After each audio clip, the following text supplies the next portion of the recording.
Good morning. Praise the lord. Hallelujah. સવારની સલામ. ફરીવાર આપણે ઈશ્વરની પવિત્ર હાજરીમાં તેમનું પવિત્ર નામ લેવા માટે એકત્ર થઈ શક્યા છે. અને એક સુંદર નવી સવારમાં આપણે પ્રભુની હજુરમાં નમી શક્યા છે. Praise the lord. હાલેલુયા. અને વાલા મિત્રો, જ્યારે પ્રભુ તરફથી આ સુંદર સવારનો આશીર્વાદ, સુંદર સવારનું દાન તમને અને મને મળ્યું છે, ત્યારે કોઈ પણ પ્રકારે બીવાની જરૂર નથી. હાલેલુયા. Praise the lord. કોઈ પણ રીતે ગભરાવાની જરૂર નથી. વાલા મિત્રો, ખરેખર આપણા ઈશ્વર, આપણા પ્રભુ, આપણા પરમેશ્વર, આપણા દયાળુ પ્રભુ, આપણા કૃપાળુ પ્રભુ એ મહાન ઈશ્વર છે, રાજાઓના રાજા છે અને પ્રભુઓના પ્રભુ છે. હંમેશા આપણું રક્ષણ કરે છે, આપણને બચાવે છે, આપણને સંભાળે છે. અને એવા સમયમાં પણ જ્યારે આપણે વ્યસ્ત હોઈએ છીએ ત્યારે પણ તેઓ આપણું ધ્યાન રાખે છે, આપણી સંભાળ રાખે છે, નહીં?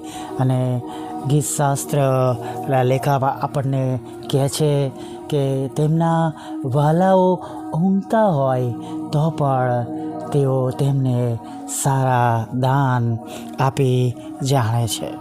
હાલેલુયા. Praise the lord. અને માટે આપણે ગભરાઈએ નહીં, બીએ નહીં, ચિંતિત ના રહીએ, પણ આપણા પ્રભુ પર ભરોસો રાખીએ, વિશ્વાસ રાખીએ. અને જેમ આ માસમાં આટલું સુંદર વચન આપણા પ્રભુએ તમને અને મને પૂરું પાડ્યું છે કે યહોવા મારા પાળક છે, તેથી મને કશી ખોટ પડશે નહીં. અને વાલા મિત્રો, જો તમારા અને મારા ઈશ્વર યહોવા પાળક છે, તો તમારે અને મારે બીવાની, ગભરાવાની, ચિંતા કરવાની જરૂર નથી. Praise the lord. એક વિશ્વાસ તમારે અને મારે રાખવો એ બહુ અગત્યની બાબત છે, બહુ જરૂરી બાબત છે. ઘણીવાર આપણા બોલવામાં વિશ્વાસ હોય, પ્રચારમાં વિશ્વાસ હોય, જાહેર જીવનમાં વિશ્વાસ દેખાતો હોય, પણ આપણા પર્સનલ અંગત જીવનમાં ન દેખાતો હોય. આપણે એકાંતરે અંદરથી આપણે નિરાશ હોય, દુઃખી રહેતા હોય, અને આપણે જે પ્રભુનો આનંદ જે હોય એ આપણા ચહેરા પર ન દેખાતો હોય. વ્યક્તિગત જીવનમાં જે આપણે જે પ્રમાણે જીવન જીવે છે એમાં વિશ્વાસ ન દેખાતો હોય, તો એનો કોઈ મતલબ નથી વાલા મિત્રો, એનો કોઈ મતલબ નથી. જુઓ, જેમ કદાચ મેડિકલ લાઇનની અંદર ઇન્જેક્શન જ્યારે એ જે પ્રમાણે લખવામાં આવ્યું છે, વેનમાં આપવાનું કહ્યું છે, અને વેનમાં જાય છે ધીમે ધીમે અને એ અસર કરે છે, પણ ઇન્જેક્શન હું એ પેશન્ટની આગળ ખાલી બહાર આમ જ એના શરીરમાં લગાવ્યા વગર હું ખાલી એને પુશ કરી દઉં છું, તો એ બધું વ્યર્થ જાય છે, નહીં? એ દવાઓ બધી નીકળી જાય છે અને શરીરમાં જતી નથી અને એને કંઈ લાભકારક થતો નથી. એના જેમ જ્યાં સુધી આપણા જીવનની અંદર વિશ્વાસ પ્રમાણે આપણે જીવતા નથી, કાર્ય કરતા નથી, ને એ પ્રમાણે આપણા જીવનની અંદર દેખાતું નથી, તો એ આપણો વિશ્વાસ કશા કામનો નથી. બસ વિશ્વાસ કર્યો છે તો આનંદ કરીએ.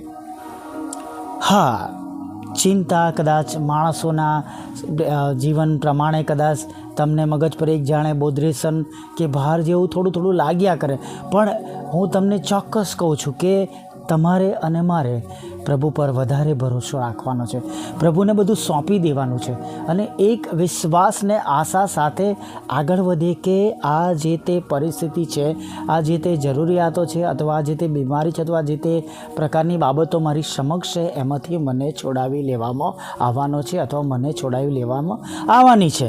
હાલેલુયા. Praise the lord. અને જો તમે અને હું વિશ્વાસ કરીશું, જો તમે અને હું ભરોસો કરીશું, અને તમે અને હું એ પ્રમાણે આગળ વધીશું, તો ચોક્કસ તમારા અને મારા ઈશ્વર તમારી અને મારી વાલા મિત્રો ઈચ્છા પ્રમાણે અને તમારી અને મારી વિશ્વાસ કરેલી બાબતોમાં આપણે એ પ્રમાણે થયેલું જોવાના છે. હાલેલુયા. એ જે કોઈ બાબત હોય જેના પર તમે ભરોસો રાખતા હોય, જેના પર તમે વિશ્વાસ કરતા હોય, કોઈ પણ એવી બાબત છે, પણ તમારે અને મારે એ વિશ્વાસમાં બનેલા રહેવું, એ વિશ્વાસમાં ચાલવું એ બહુ અગત્યતાની બાબત છે. પ્રચારમાં વિશ્વાસ દેખાય, જાહેર જીવનમાં લોકોની આગળ દેખાય, પણ જો પ્રભુને ન દેખાય. કડવી વાત છે નહીં વાલા મિત્રો, પણ ધીસ ઇઝ ટ્રુ. ઘણીવાર આપણે બોલતા કંઈક ઓર હોય છે અને જ્યારે ખરેખર વ્યક્તિગત એ બાબતો જીવનમાં જોવામાં આવે તો આપણે એમાં જરા પણ વિશ્વાસ સાથે આગળ વધતા ના હોય, તૂટી ગયા હોય, દુઃખી હોય, નિરાશ હોય, રોજ પ્રભુને કમ્પ્લેનો કરતા હોય નહીં. ચોક્કસ એ બાબતને કહેવા માગીશ કે પ્રભુની આભાર સ્તુતિ કરીએ. જેમ પાઉલ કહે છે કે દરેક સંજોગોમાં આભાર સ્તુતિ કરો, આભાર સ્તુતિ સહિત. કેમ કે તમે અને હું જે પ્રભુ પર વિશ્વાસ કરીએ છીએ, ભરોસો કરીએ છીએ, તેઓને આ સંસારમાં, આ જગતમાં, આ પૃથ્વી પર અથવા તમારે કે મારા જીવનને માટે બધું જ એ શક્ય છે. એવી કોઈ બાબત નથી કે જે તમારા અને મારા ઈશ્વર તમારા કે મારા માટે કરી ન શકે. Praise the lord. હાલેલુયા.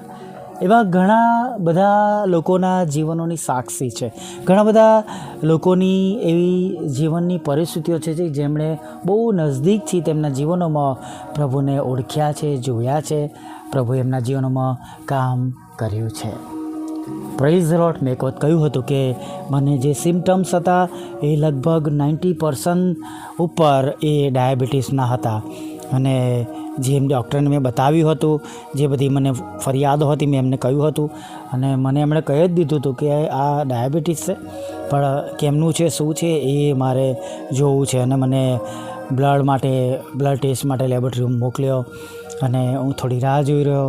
પછી ઓનલાઈન જ્યારે આવ્યું ત્યારે હું એમની પાસે ગયો, મારો રિપોર્ટ એમણે જોયો. પછી મને બેસવાનું કીધું. ફરી પાછા એમણે કહ્યું કે ફરી ચેક કરો, અને કે થોડી વાર પછી મને ફરી પાછો બોલાયો અને કે આવું પોસિબલ જ નથી કે તમારા સિમ્ટમ્સ તો બધા એ જ છે.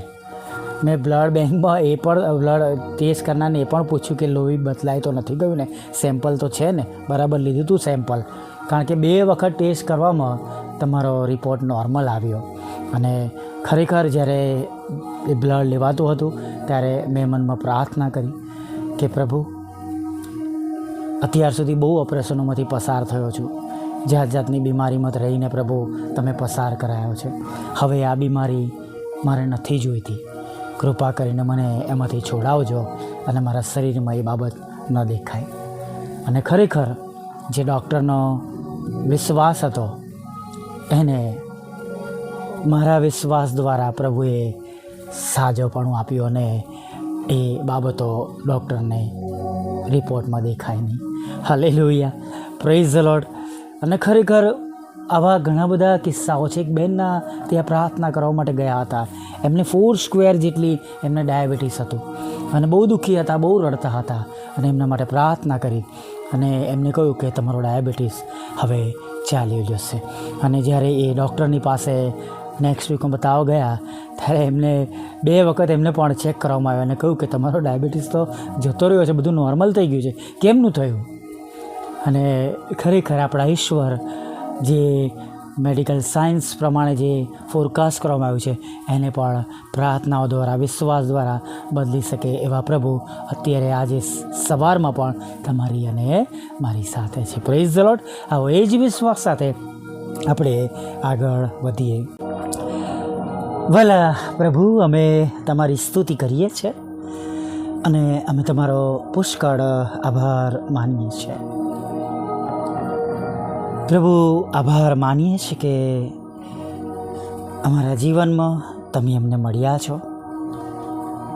અમે વિશ્વાસી બાળકો તરીકે તમારી આગળ નમી શક્યા છે. અમને તમારી ઓળખ મળી છે. ઘણા બધા લોકોના અને તમારા સેવક અને સેવિકાઓની મહેનત છે, અમારા માતા પિતાની મહેનત છે, અમારા વડદાદાઓએ પ્રભુ પિતા તમારો સ્વીકાર કર્યો. અરે પ્રભુ, અમે પવિત્ર ઈશ્વરની હજુરમાં આજે સવારે પણ નમી શક્યા છે. અમે તમને ઓળખીએ છીએ અને તમે મોટા ભયંકર એવા કામો અમારા જીવનમાં કરો છો. તેના માટે અમે તમારો આભાર માનીએ છીએ પ્રભુ. અને પ્રભુ, આભાર એટલા માટે પણ માનીએ છીએ કે પ્રભુ, તમે અમારી પ્રાર્થનાઓ સાંભળીને જવાબ અને ઉત્તર આપનાર ઈશ્વર છો. અને પ્રભુ, અમે તમારી સ્તુતિ કરીએ છીએ, તમારો આભાર માનીએ છીએ અને તમને ધન્યવાદના અર્પણો ચઢાવીએ છીએ કે પ્રભુ, તમે અમારા એવા પ્રભુ છો, તમે અમારા એવા ઈશ્વર છો, તમે અમારા એવા વહાલા પ્રભુ છો કે જે અમારી સર્વ બાબતો, અમારી સર્વ અરજો ગરજો સાંભળો છો. હા કૃપાળુ પ્રભુ, દયાળુ પ્રભુ, કે જે તેમના દરેક બાળકને નામ દઈને ઓળખે છે, એવા પ્રભુની સ્તુતિ કરતા પ્રભુ અમે ધન્યવાદના અર્પણો ચઢાવતા આજના દિવસમાં આગળ વધીએ છીએ. પ્રભુ, આજનો દિવસ દરેક સાંભળનાર માટે, દરેક વિશ્વાસ કરનારને માટે પ્રભુ આશીર્વાદનું કારણ બની જાય પ્રભુ, એવી અમે પ્રાર્થના કરીએ છીએ પ્રભુ. હા, દરેક વિશ્વાસ કરનારા પ્રભુ પિતા જે પ્રભુ આનાની સંગતમાં છે પ્રભુ પિતા, પૃથ્વી પર છે પ્રભુ, દેશના ખૂણાઓમાં કે વિદેશની અંદર કે પૃથ્વીના પ્રભુ કોઈ પણ જગ્યા પર તેઓ પ્રભુ તમારા પર ભરોસો કરી રહ્યા છે. અલગ અલગ ભાષા બોલનારા છે, અલગ અલગ દેશોમાં છે, શહેરમાં છે કે પ્રભુ ગામોમાં છે, વિસ્તારોમાં છે, દરેક જગ્યા પર પ્રભુ તેમના વિશ્વાસ પ્રમાણે આજે તમારી કૃપા જોઈ શકીએ, તમારો મોટો મહિમા જોઈ શકીએ અને એમના જીવનનું દુઃખ, હતાશા, નિરાશા, ચિંતાઓ દૂર થઈ જાય પ્રભુ, એવી પ્રાર્થના કરી છે પ્રભુ. જો માંદા છે તેઓ પ્રભુ, તો તેમના શરીરોમાંથી એ તમામ પ્રકારના રોગ, મંદવાડ, કેન્સર જેવા રોગો, લોહીના રોગો પ્રભુ, આંખોના, કાનના, ગળાના, ફેફસાના, નાના મોટા મગજના, લીવરના, કિડનીઓના પ્રભુ પિતા, જઠરના પ્રભુ પિતા, અન્નનળીના, શ્વાસ નળીના પ્રભુ, આંતરડાના પ્રભુ, ફેફસાના પ્રભુ પિતા અને વિશેષ કરીને સ્પાઇનલ કોર્ડના પ્રભુ પિતા અને પ્રભુ પિતા હાડકાઓના, ચામડીઓના પ્રભુ પિતા અને જાત જાતના ઓપરેશનના પ્રભુ, એપેન્ડિક્સ અને પ્રભુ પિતા કિડની ને, સ્ટોન્સ ને, હૃદયના પ્રભુ પિતા, પ્રભુ જે કંઈ પ્રભુ તેમને રોગો છે અથવા પ્રભુ જે કંઈ બાબતોનો તેમને શરીરમાં રોગ નિદાન થયેલો છે પ્રભુ, ઈસુએ તમારા પવિત્ર નામમાં નાશ પામે પ્રભુ. હા પ્રભુ, જેઓ પ્રભુ અત્યારે વેન્ટિલેટર મશીન પર છે ત્યાંથી સાજા થાય, ઓક્સિજન લેવલ પ્રભુ ઘટી ગયું છે તો નોર્મલ થઈ જાય પ્રભુ પિતા, હવે પછી ઓક્સિજન બોટલ ચઢાવ ના પડે પરમેશ્વર પિતા, પોતે હાથે ચાલી શકે, છૂટા ચાલી શકે પ્રભુ, એવું પગમાં જોર આપો, લખવામાંથી સંપૂર્ણ સાજા આપણને દરેક અંગો જે બંધ થઈ ગયા છે, કામ કરવાનું બંધ કર્યું છે પ્રભુ, અમે એને આજ્ઞા કરીએ છીએ ઈશ્વરના નામમાં કે તમામ અંગો કામ કરવાની શરૂઆત કરે. બગડી ગયેલા, ખરાબ થયેલા અંગો પ્રભુ ઈસુ ખ્રિસ્તના નામમાં એ રિપ્લેસ થઈ જાય, નવા થઈ જાય પ્રભુ પિતા, અને પ્રભુ પહેલાં કરતાં પણ વધારે સારી રીતના કામ કરે પ્રભુ, એવી પ્રાર્થના કરે છે. 20%, 40%, 60% જે હૃદયો કામ કરે છે એને અમે આજ્ઞા કરીએ છીએ કે પ્રભુ ઈશ્વરના નામમાં 100% કામ કરે પ્રભુ પિતા, અને પ્રભુ આંખોનું તેજ વધી જાય, કાનૂનની ધ્વનિ વધી જાય પ્રભુ પિતા, અને ખોરાક, વસ્ત્ર, પાણી તેઓ લઈ શકે પ્રભુ, અને બધી સિસ્ટમો કામ કરે પ્રભુ, એવી પ્રાર્થના કરીએ છીએ પ્રભુ. સાથે વિશ્વાસ સાથે દરેક ઘૂંટણ અમે દરેક જીવ કરો, તમે દેવના દીકરા છો અને જેમ સ્વર્ગમાં તેમ પૃથ્વી પર પ્રભુ તમારી ઈચ્છાઓ પૂરી થાય એવી અમે પ્રાર્થના કરી છે. બદફલીઓમાં ચાલ્યા ગયેલા લોકોને પ્રભુ પાછા લાવજો, તેમનો નાશ ન થાય પ્રભુ પિતા, અને પ્રભુ તેમને અનંત જીવન મળે પ્રભુ, એવું તમે થવા દેજો. સાથે પ્રભુ એવા લડાઈ ઝઘડા, કોર્ટ કેસ, FIR, ખોટા તુમ્મતો જે લોકોના જીવનોમાં છે પ્રભુ એને દૂર કરો. જો કદાચ કારાવાસમાં છે પ્રભુ તો ત્યાંથી પણ તમે તેમને બહાર લાવો, એવી અમે પ્રાર્થના કરીએ છીએ. હા પ્રભુના પ્રભુ, રાજાઓના રજા, દરેકના નોકરી ધંધા રોજગારને તમે આશીર્વાદિત કરજો, તેમના આવકના સાધનોને પ્રભુ તમે આશીર્વાદિત કરજો પ્રભુ પિતા, અને પ્રભુ જેમણે નોકરી ગુમાવી છે તેમને નોકરી આપજો, નોકરી મળેલી પરેશાનીઓ, પ્રિય અધિકારીઓના હેરાનગતિ બધું તમે દૂર કરજો, લગ્નનો આશીર્વાદ આપજો, બાળકધનનો આશીર્વાદ આપજો, વિદેશ જવાના માટેના તેમના સગળા બંધ રસ્તાઓ ખુલ્લા કરજો, અને પ્રભુ ભણવા માટે, નોકરી કરવા માટે અને હંમેશા માટે રહેવા માટેની તેમના આયોજનને પ્રભુ તમે આશીર્વાદિત કરજો પ્રભુ. જુદી જુદી પરીક્ષાઓ પાસ કરજો, IELTSના બેન્ડ આપજો. વિઝા ઇન્ટરવ્યૂના પ્રશ્નો તમે દૂર કરજો. 10મા 12માના વિદ્યાર્થીઓ અને પ્રભુ પગાર વધારવા માટે, નોકરી માટે, ઇન્ટરવ્યૂ માટે જે તે પરીક્ષાઓ તેઓ આપતા હોય તેમાં તેઓ સારા માર્ક્સ ઉત્તીર્ણ દેશ અને વિદેશમાં થાય એવું થવા દે. દેશ વિદેશમાં તેમને સંભાળો, બચાવો, જવાબ આપો. ઘરનું ભાડું ભરવાના માટે નાણાં આપો, ખોરાક, વસ્ત્ર, અન્ન, પાણી આપો. અને પ્રભુ ખાસ પ્રભુ તમારી સેવિકાના ખેતરમાંથી કડવા દાડા, કડવા નામો ઈસુ ખ્રિસ્તના નામો નાશ પામે અને તેનો કબજો તેમને પ્રાપ્ત થાય એવું તમે થવા દેજો. સાથે પરમેશ્વર પિતા પ્રભુ તમારા 2 સેવક અને સેવિકાઓના જે મકાનો વેચવાના છે વેચાય પ્રભુ. ઘણો સમય થઈ ગયો છે, મહેનત કરી રહ્યા છે, પ્રાર્થના કરી રહ્યા છે. રાજની પ્રાર્થનાઓ આજે પ્રભુ સાંભળવામાં ઉત્તર તમે એમના બનજો એવી પ્રાર્થના કરી છે. લોન આપજો, નાણાંનો આશીર્વાદ આપજો પરમેશ્વર પિતા. વિધુરો, વિધવા બહેનો, અનાથો, મનબુદ્ધિના લોકો, માનસિક રોગીઓ અને પ્રભુ વિકલાંગોની પર તમે સાથે રહેજો પ્રભુ. અને ખાસ પરમેશ્વર પિતા પ્રભુ પિતા જે તમારા સેવક અને સેવિકાઓ છે જે કોઈ સંસ્થા સાથે જોડાયેલા નથી, અમારી જેમ પ્રભુ ઇન્ડિપેન્ડન્ટ સેવાઓ કરે છે, અમારા બધાને માટે પ્રભુ અમે મધ્યસ્થતા કરીએ છીએ તમારી પાસે કે પ્રભુ અમારી સર્વ જવાબદારી તમે ઉપાડી લેજો. અને જે વાનાઓની અગત્યતા છે પ્રભુ એના રસ્તા ખુલ્લા કરજો પ્રભુ. મારા પણ બંધ દરવાજા ખુલ્લા કરો.